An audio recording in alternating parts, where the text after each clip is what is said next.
Hello students, once again welcome to my channel. पिछले videos में हमने एरिया यूजिंग डबल इंटीग्रेशन किया था, तो आज एक क्लास प्रॉब्लम ले रहा हूँ उस टॉपिक की। ये प्रॉब्लम पोलर कोऑर्डिनेट्स में है। पोलर कोऑर्डिनेट्स में हमने एरिया का फार्मूला देखा था, तो आइए प्रॉब्लम को सॉल्व करते हैं। इंपॉर्टेंट प्रॉब्लम है। Find the area lying inside the circle r equal to a sin theta and outside the cardioid. It is very well known to us that r is equal to a sin theta एक circle है जिसका radius या centre, इसका centre y axis पे है, cause वाले का x axis पे होता है। साइन के आगे जो लगा हो टर्म उसका हाफ लेना है। आपको सेंटर भी पता चल जाएगा इस सर्कल का, और रेडियस भी। हाफ लें तो उसका क्या आएगा, a/2। तो a/2 ये इसका सेंटर है 0,a/2। सेंटर से a/2 रेडियस लेके हमने ये सर्कल बना लिया। देखिएगा ये जो दो कर्व हैं, एक ये outer, this is the outer, this is the inner. तो जो आउटर है वो सर्कल है, ये जो आउटर जा रही है आर्क सर्कल की आर्क है। यहाँ से यहाँ तक जो रेडियस है वो a/2 है। देन कार्डियोइड दो होते हैं, आप पिछली वीडियो में जाके मेरे देख सकते हैं। कार्डियोइड एक 1 + cos थीटा होता है, एक 1 - sin थीटा होता है। थीटा को 0, π/3, π/6, π/4, π/3, 90, 180 पुट करके आप आर की वैल्यू लेके स्केच कर सकते हैं। क्योंकि पोलर कोऑर्डिनेट में हमें क्या होता है, पोलर कोऑर्डिनेट में आपके पास आर और थीटा पॉइंट्स होते हैं XY की जगह। तो इस पॉइंट पे हमारा थीटा भी 0 है, यहाँ थीटा 0 पुट कीजिए। अब थीटा 0 पुट करेंगे, cos 0 1 होता है, r 0 आ जाएगा। तो ये पॉइंट है, यहाँ थीटा भी 0 और हमारा r भी 0 है। थीटा को 90 पुट कीजिए, cos 90 0 होता है, r की वैल्यू a आ जाएगी। तो वो ये पॉइंट है, a/2 पॉइंट।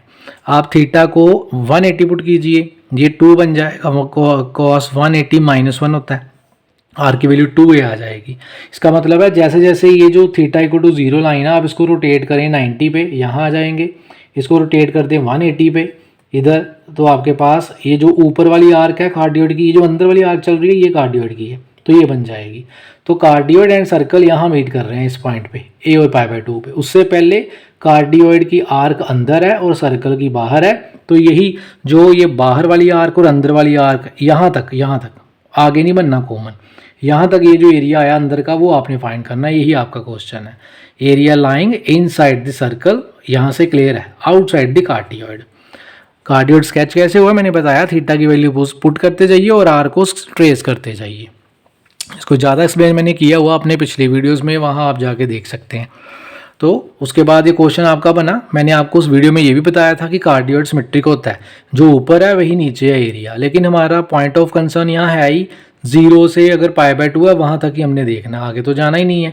तो हमने क्या करना है, एक स्ट्रिप लेनी है। ये हल्की सी स्ट्रिप, पतली सी स्ट्रिप मैंने दिखाई गई है, ये जो दिखाई दे रही है छोटी सी एरिया के हिसाब से। ये जो नीचे वाला स्ट्रिप वाला पार्ट है उसको आपने यहाँ तक खोल देना है, थीटा = 0। ऊपर वाले पार्ट को आप खोल देना 90 तक। तो ऊपर ये जो रिंग बन रहा है, राइट, ये जो रिंग बन रहा है, जैसे आपको पता है हमारे पास क्लिप्स लगते हैं, वैसे ही एक डायग्राम सी बन रही है, ये जो इट इज़ रिंग टाइप। तो 0 और π/2 के बीच में सारा आपको ये वाला रिंग मिल जाएगा। आर, ये जो लोअर कर्व है कार्डियोइड की है, अपर कर्व सर्कल की है, तो वही आर की लिमिट बनेगी। तो आइए क्वेश्चन स्टार्ट करते हैं। तो क्वेश्चन करने के लिए ये दोनों पॉइंट तो डायग्राम में मैंने बता दिए कैसे मिल रहे थे। एक्चुअल में आपने देखना हो, आप स्केचिंग से भी अगर आपको पता चल जाए, दोनों को स्केच किया, थीटा यहाँ 0 पुट किए, r 0, थीटा यहाँ 90 पुट कीजिए, r a। तो यहाँ थीटा 90 पे कितना आया था, r a, 0 पे 0। तो दोनों यहाँ मीट कर रहे थे। No need to find this, जो आगे मैं करवा रहा हूँ, अदरवाइज करना चाहें आप कर सकते हैं। दोनों कर्व में से r की लेफ्ट हैंड साइड सेम है, इक्वेट किया और आपस में आप इनको सोल्व करोगे। ये दिखाया मैंने, साइन थीटा आ गया, इधर ले गए, स्क्वेयरिंग की। स्क्वेयरिंग करने के बाद हमने देखा ये 2 sin theta cos theta sin 2 theta आ गया, sin 2 थीटा। sin थीटा 0 कब होता है, जब ये वाला एंगल 90 हो जाए। ये वाला अगर ये वाला एंगल कब 0 होता है, जब 0 हो जाए या 180 हो जाए। 2 थीटा 0 होगा तो थीटा तब भी 0। 2 थीटा अगर 90 होगा तो थीटा π/2, 2 पॉइंट आ जाएंगे आपकी। तो थीटा 0 और π/2 पे ये दोनों कर्व मीट करेंगी, ये पॉइंट ऑफ इंटरसेक्शन ने बताया, क्योंकि थीटा ही कॉमन है इन दोनों का, थीटा ही कॉमन है। तो वो मैंने आपको वैसे बता दिया था। आप सिंपली स्केच करके सीधा क्वेश्चन एरिया से स्टार्ट कर सकते हैं। तो रिक्वायर्ड एरिया क्या होएगा, डबल इंटीग्रल। पोलर में फॉर्मूला क्या होता है, जी हाँ, r d r d theta, और लिमिट्स r की और थीटा की। आर की लिमिट्स मैंने आपको बता दी। नीचे वाली कर्व से ऊपर, नीचे वाली कर्व किसकी थी? कार्डियोइड की, स्टेटमेंट में मेंशन है। ऊपर वाली सर्कल की, तो कार्डियोइड की वैल्यू आर यहाँ रख लीजिए और सर्कल वाली से आर की वैल्यू अपर लिमिट में ले जाइए। अब थीटा की लिमिट, तो ये एरिया आई दो लाइंस के बीच में है, theta equal to 0 and theta equal to π/2, तो लिमिट आ गई आपके पास ये वाली। अब सिंपल हमारी डबल इंटीग्रेशन रहेगी जो हमने की हुई है। तो सबसे पहले r की power 1 r²/2 upper limit lower limit, upper put कीजिए 1/2 बाहर ले जाइए, लोअर लिमिट पुट कीजिए, यहाँ आ जाएंगे a² कॉमन ले लीजिए, ये टर्म आ जाएगी आपकी, ये मैंने पहले लिखी है, ये टर्म मैं बाद में लिख रहा हूँ माइनस वाली, कोई फ़र्क नहीं है, आप चाहे तो ऐसे लिख सकते हैं जैसे चल रही है।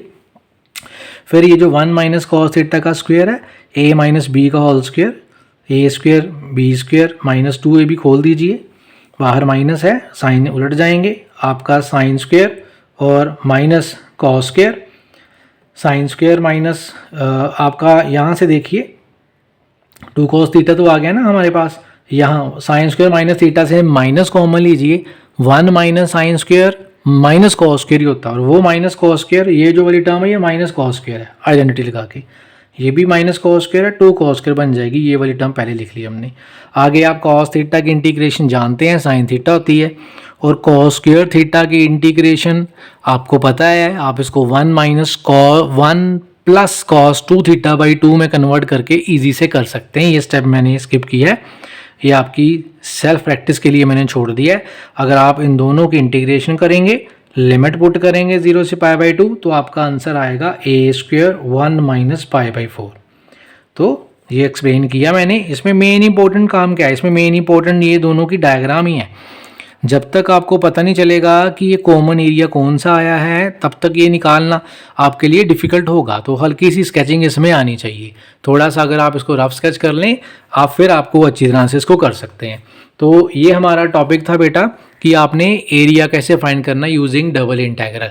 अब हम आगे चलेंगे, आगे हम सेकंड डबल इंटीग्रल यूज़ करके हम वॉल्यूम भी फाइंड करेंगे। तो उसी में मैं अगला टॉपिक ले रहा हूँ, जो हमारा नेक्स्ट टॉपिक है वो है volume by double integral. Volume by double integral. अब वॉल्यूम क्या चीज़ है भाई? पिछले लेक्चर में हमने किया कि डेल्टा एक्स और डेल्टा वाई एलिमेंट्री एरिया होता है। ये छोटा सा एरिया मैंने दिखाया यहाँ पे, देखिए ये वाला, ये जो पार्ट है ये दिस वन, ये जो एक पैरेललोग्राम में ले रहा हूँ, मान लीजिए ये लेंथ डेल्टा एक्स है, ये डेल्टा वाई है, तो ये वाला ऊपर वाला जो इसका एरिया है वो आ गया लेंथ इनटू ब्रेड्थ, इसको बोलते हैं एलिमेंट्री एरिया। अब हमने पढ़ा था एलिमेंट्री एरिया को अगर आप दो डबल इंटीग्रल कर दीजिए सारे रीजन में, जितना भी इसको एक्सटेंड करना है तो सारे रीजन का डबल इंटीग्रल करके एरिया आ जाता है। पर हम यहाँ वॉल्यूम करने वाले हैं, तो इस एलिमेंट्री एरिया को हाइट से मल्टीप्लाई कर दीजिए। मान लीजिए ये जो हाइट है ना वो मैंने z फिक्स कर ली, तो इस एलिमेंट्री एरिया को हमें पता है लेंथ ब्रेड्थ हाइट को मल्टीप्लाई करें तो वॉल्यूम आता है। तो ये लेंथ और ब्रेड्थ मल्टीप्लाई हो रही है, इसको मैंने किससे मल्टीप्लाई कर दिया? ये हाइट से मल्टीप्लाई करके ये जो एक बन रही है रॉड, इसको हम बोलेंगे रॉड। आपने सिलेंड्रिकल रॉड्स देखी होंगी, सिलेंड्रिकल रॉड्स, उस रॉड का वॉल्यूम निकल के ये आ गया, जिसको मैंने बोला है cylindrical volume. Basically it is a kind of rod. तो रॉड का एरिया निकल के z delta x delta y आ गया। अब इस रॉड की हाइट कितनी बढ़ानी है उसके अकॉर्डिंग z आप यहाँ फिक्स कर देंगे कि हाइट हमारी 10 है, 20 है, 30 है। जैसे हमारा एक रूम है, मान लीजिए फ्लोर से लेके सीलिंग तक जो हाइट है वो 10 है रूम की, तो यहाँ आप 10 रख दीजिए। डेल्टा एक्स डेल्टा वाई एक स्क्वायर टाइल नीचे उसका एरिया आ जाएगा। अब उस स्क्वायर टाइल को आपने मान लीजिए इस तरफ और राइट की तरफ आपने जितनी लेंथ और ब्रेड्थ लेनी है। सपोज कीजिए आपकी रूम की लेंथ है 15 और ब्रेड्थ है 20, तो आपने क्या करना है, यहाँ 10 रख के डबल इंटीग्रेशन कर देनी है। लेंथ x की लिमिट ले लेनी है 0 से 15 और y ब्रेड्थ की लिमिट ले लेनी है 0 से 20, तो आपका टोटल वॉल्यूम आ जाएगा उस रूम का। दैट इज कि एलिमेंट्री वॉल्यूम जब निकल जाए तो डबल इंटीग्रल जब लेंगे तो ये जो रॉड है जब ये एरिया एक्सपैंड होगा तो अपने आप ही सारा वॉल्यूम कवर हो जाएगा उसके अंदर। तो ये कंसेप्ट के साथ हम वॉल्यूम फाइंड करते हैं डबल इंटीग्रल से।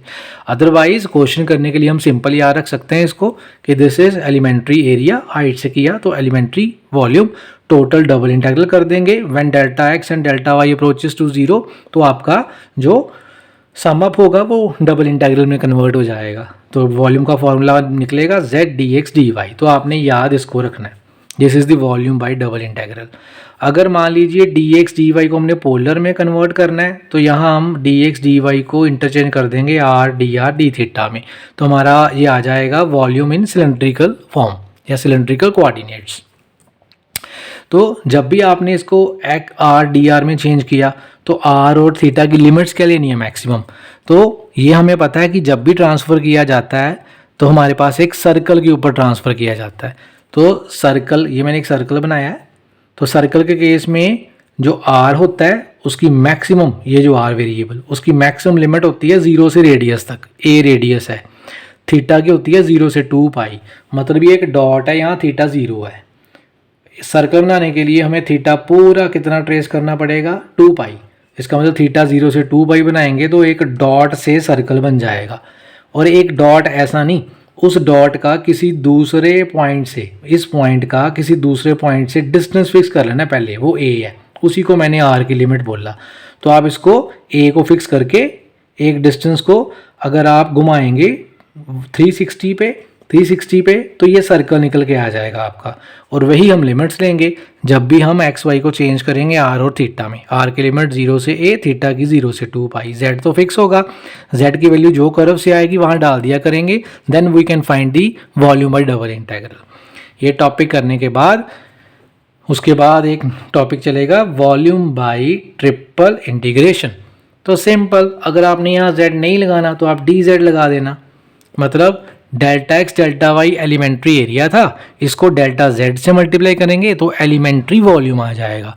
फॉर एग्जांपल, एक छोटा सा क्यूबिकल बॉक्स, एक हमारे पास क्यूबिकल बॉक्स है, क्यूबिकल बॉक्स जैसे मिठाई का डब्बा छोटे से छोटा ले जाएं, ठीक है, उसका अगर वॉल्यूम लेना है तो हम delta x delta Y delta Z, और उसी छोटे से बॉक्स को बड़े बॉक्स में कन्वर्ट करना है, पूरे रूम में कन्वर्ट करना है, बिल्डिंग में कन्वर्ट करना है, तो हम ट्रिपल इंटीग्रल कर देंगे और लिमिट्स डाल देंगे कितना हमने एक्सपैंड करना है। तो ये क्या रिप्रेजेंट करेगा, स्मॉल वॉल्यूम। कितना एक्सपैंड करना है वो हम लिमिट से लेंगे। तो ये ट्रिपल इंटीग्रेशन का फॉर्मूला है वॉल्यूम का, जो आपने याद रखना है। तो ट्रिपल इंटीग्रेशन से भी हम वॉल्यूम फाइंड कर सकते हैं using the formula triple integral dx dy dz। Order क्या लेना है, कैसे सॉल्व करना है, that we have already done in the triple integration. तो आइए आगे चलते हैं। अगर मान लीजिए क्वेश्चन आपका सफेयर के ऊपर आ गया, मान लीजिए लिमिट्स आपने सफेयर से लेनी है, तो उसको आसान बनाने के लिए you can convert this Cartesian system into spherical coordinate से किया था पिछले लेक्चर में हमने। तो जब भी स्फेरिकल में करेंगे तो जैकोबियन के साथ कौन मल्टीप्लाई हो जाता है, D R D theta D phi. This is Jacobian transformation coefficient, R square sine phi. तो यहाँ आर थीटा फाई की लिमिट क्या होगी, पूरे सफेयर के लिए आर तो भाई रेडियस तक ही जाएगा, थीटा आपका 0 से पाई तक जाएगा, फाई आपका 0 से 2 पाई तक जाएगा। ये मैंने एक पार्ट बनाया है। हम जब भी 3D पढ़ते हैं तो एक्स वाई जेड, तो एक जो पार्ट है उसको बोलते हैं ऑक्टेंट। क्वाड्रेंट में 1 2 3 4 पार्ट होते हैं। ऑक्टेंट में हमारे पास क्या होता है, जैसे ये हाइट है, ऑक्टेंट में हमारे पास ये हाइट है, सॉरी, ऑक्टेंट में हमारे पास क्या होता है, जब भी हम 3 डिमेंशन में काम करते हैं तो हाइट जो रिप्रेजेंट की जाती है वो ऐसे रिप्रेजेंट की जाती है हाइट।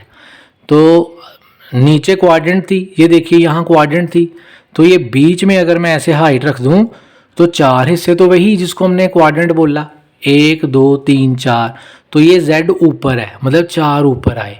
ऐसा ही z अगर मैं नीचे दिखाऊं तो 4 नीचे आएंगे, तो इनको बोलते हैं 8 ऑक्टेंट्स। तो हमारे पास x y z बनाते हैं 8 ऑक्टेंट्स। तो 8 ऑक्टेंट्स में जो फर्स्ट ऑक्टेंट होती है वहाँ रेडियस तो फिक्स ही रहना है, थीटा 0 से पाई बाई 2 होता है और फाई 0 से पाई बाई 2 होता है। आपने ये भी याद रखना है। ये जो मैंने लिमिट दिखाई गई हैं ये फर्स्ट ऑक्टेंट के लिए है, ये फर्स्ट ऑक्टेंट दिखाई गई है।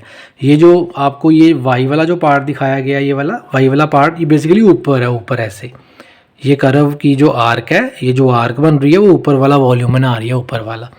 तो हमारे पास जब भी ट्रिपल इंटीग्रेशन में काम करेंगे तो स्फेरिकल कोऑर्डिनेट में कई बार कन्वर्ट करना पड़ता है आपको, तो उसमें आपको लिमिट्स पता होनी चाहिए, राइट। तो मैंने आपको कल भी बताया था कि मैं आपको अगले लेक्चर में डॉट से स्फीयर कैसे बन जाता है वो ज़रूर दिखाऊंगा, वो यहाँ मैंने कवर कर दिया।